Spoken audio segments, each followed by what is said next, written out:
System कैसा है आपको मैं बता दूं। जब मेरे सामने भी ये सिस्टम आया था तो जितनी भी आप क्या बात कर रही हैं? फिर अभी मैं क्या कह रहा था बताएं। सबसे बड़ी समस्या यहां पर एक पैदा होती है, हम कर तो ले साहब, लेकिन दो लोग ना मिले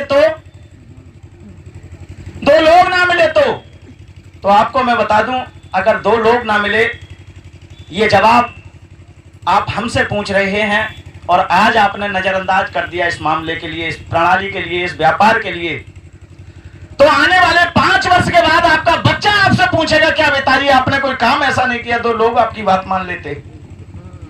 आपको मैं बता दूं 29 नवंबर 1876 से एमएलएम की दुनिया में ये 2 बनाने वाले सिस्टम आए हुए हैं। और 2 बनाने वाले कौन कौन से सिस्टम है, इस पे भी अगर आप समय देंगे तो मैं बताने का प्रयास करूंगा। तब से 29 नवंबर 1876 को एमबे जैसी जो नेटवर्किंग की जननी कंपनी है, उसने अंतरराष्ट्रीय विश्व स्तरीय अदालत में, अदालतों के बारे में मैं आपको बता दूं, कोई छोटा मुकदमा लगता है तो आपको तहसील लेवल की अदालत पर तारीख लेनी पड़ती है, उससे भी बड़ा कोई मुकदमा होता है तो आपको जिला लेवल पे जाना पड़ता है, और जिला लेवल से जब आपका मुकदमा कोई हार जाता है तो फिर आपको हाई कोर्ट जाना पड़ता है, और हाई कोर्ट के बाद सुप्रीम कोर्ट जाना पड़ता है, जो देश का सबसे बड़ा न्यायालय है।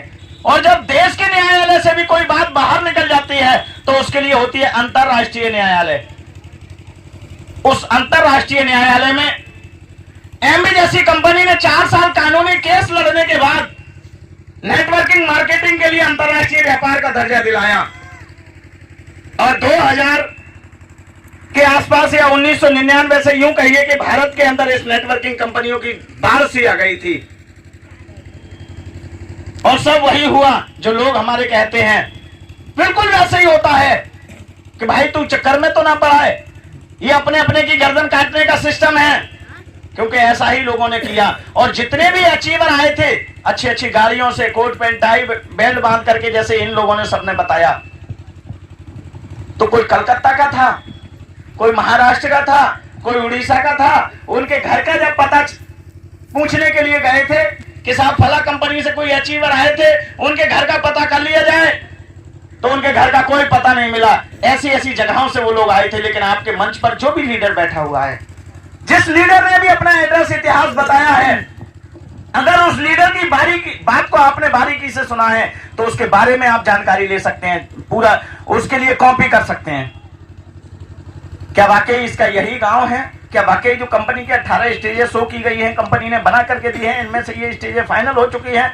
तो मैं आपको बता दूं, भारतवर्ष की इकलौती ऐसी कंपनी है जिसने पहली स्टेज से लेकर के आखिरी स्टेज तक के अचीवर 1 नहीं, 2 नहीं, 10 नहीं, 20 नहीं। जब दयाशंकर मौर्य सिस्टम में आए थे, उस समय सिस्टम से 19 लोग आखिरी लेवल तक का पैसा ले चुके थे। और जो मैंने पहला कार्यक्रम देखा था, जैसे आज आप डॉक्टर भुजेंद्र सिंह जी का कार्यक्रम देख रहे हैं, ऐसे ही मैंने पहला जो कार्यक्रम देखा था 29 जुलाई 2010 के लिए, दिन संडे था। आपके पास अगर 2010 का कैलेंडर पड़ा हो तो आप उसे खोल के देख सकते हैं। 29 जुलाई 2010 के लिए एक मैरिज हॉल है, मधुर मिलन मैरिज हॉल मैनपुरी के अंदर। वहां पर भारतीय किसान यूनियन के राष्ट्रीय उपाध्यक्ष उपदेश सिंह चौहान, उनके सगे भतीजे हैं रामनरेश सिंह चौहान। मैं चाहूंगा, हमारे दादा गुरु हैं वो, और जब मेरा सिल्वर हुआ था तो जैसे आज मुझे यहाँ पर चेक देने के लिए बुलाया गया आखिरी लेवल के रूप में, ऐसे ही मुझे वो चेक देने के लिए मेरे बिजनेस गुरु आदरणीय माननीय रामनरेश सिंह चौहान मुझे 6 दिसंबर 2010 के लिए वो चेक देने के लिए नामदारगंज पहुंचे थे। तो मैं आपसे चाहूंगा, मेरे बिजनेस गुरु माननीय आर.एन. चौहान साहब, राजेश कुमार गुप्ता, और जिन्होंने मुझे उंगली पकड़ करके चलना सिखाया, मेरे बिजनेस गुरु आदरणीय जनाब मोहम्मद दिलशाद साहब, तीनों ही महान हस्तियों के सम्मान में मैं दिल की गहराइयों से एक बार आपसे चाहूंगा, जोरदार तालियां हो जाए साथियों।